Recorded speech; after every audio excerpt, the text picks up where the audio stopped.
活动呢就到此结束了，我们现在返回宾馆。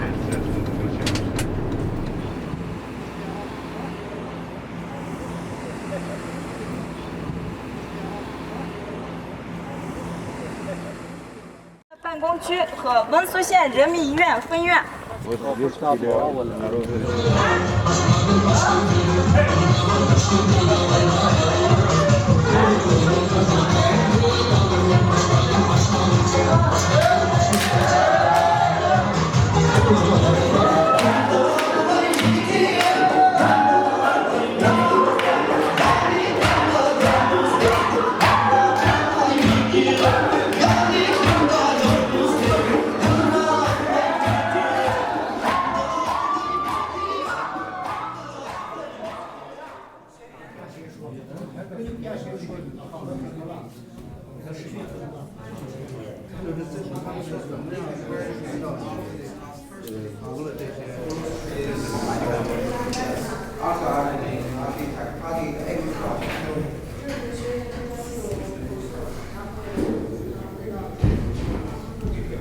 All of the students, their home own the orchards of fruit trees.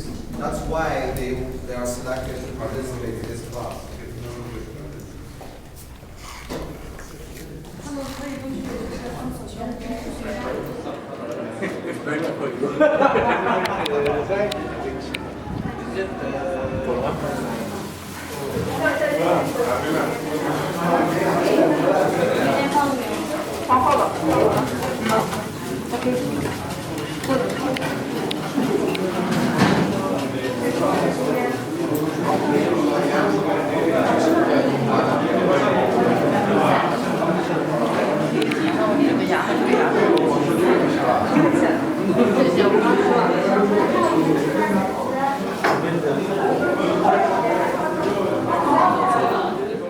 Шоу, они прекратили иметь экстремистские мысли.